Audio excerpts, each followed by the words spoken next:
Quarta, 6 de dezembro. Verso para memorizar. O Deus que fez o mundo e tudo o que nele existe, sendo ele Senhor do céu e da terra, não habita em santuários feitos por mãos humanas. Atos 17, 24. Apresentando um novo Deus. Quando Paulo conseguiu a atenção dos pensadores em Atenas, ele conduziu sua audiência para o Deus do céu. Ouça Atos 17, 24 a 27. O Deus que fez o mundo e tudo o que nele existe, sendo ele Senhor do céu e da terra, não habita em santuários feitos por mãos humanas, nem é servido por mãos humanas, como se precisasse de alguma coisa, pois ele mesmo é quem a todos dá a vida, respiração e tudo mais.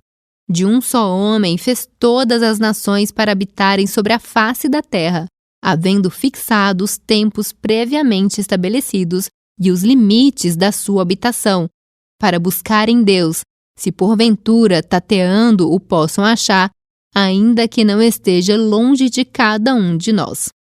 Pergunta 4. Que abordagem Paulo usou para alcançar aquelas pessoas?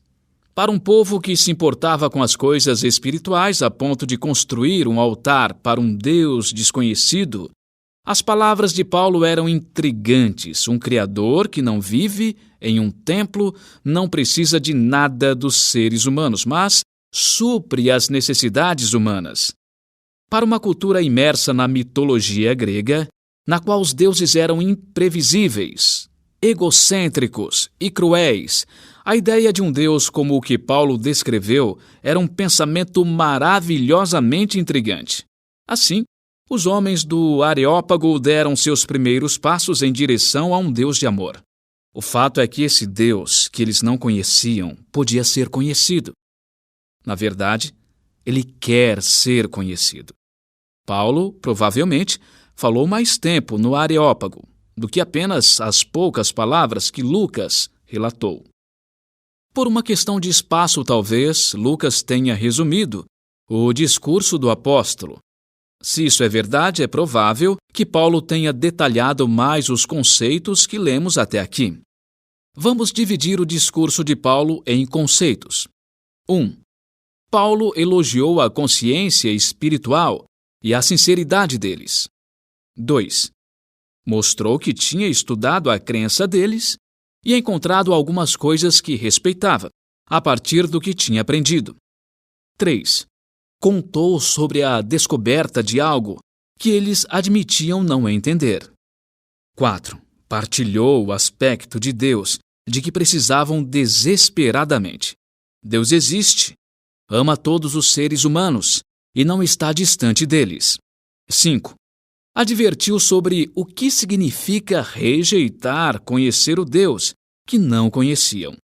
Paulo os levou o mais longe que pôde, com base no que sabia a respeito da crença deles. Se pôde levá-los tão longe, estava fazendo um bom progresso. Ouça Romanos 1, 18 a 25. Contra toda impiedade e injustiça dos seres humanos, que por meio da sua justiça suprimem a verdade. Pois o que se pode conhecer a respeito de Deus é manifesto entre eles, porque Deus lhes manifestou. Porque os atributos invisíveis de Deus, isto é, o seu eterno poder e a sua divindade, claramente se reconhecem desde a criação do mundo, sendo percebidos por meio das coisas que Deus fez.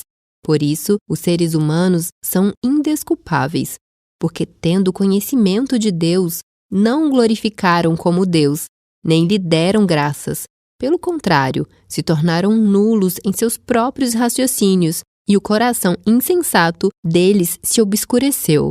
Dizendo que eram sábios, se tornaram tolos, e trocaram a glória do Deus incorruptível por imagens semelhantes ao ser humano corruptível, às aves, aos quadrúpedes e aos répteis.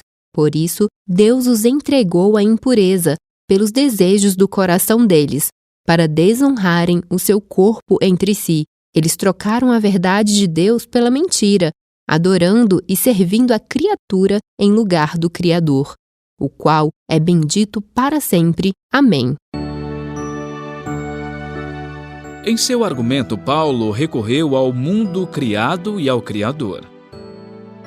Por que essa é uma abordagem boa, pelo menos como um começo, com a maioria das pessoas? O que há no mundo criado que aponta para Deus?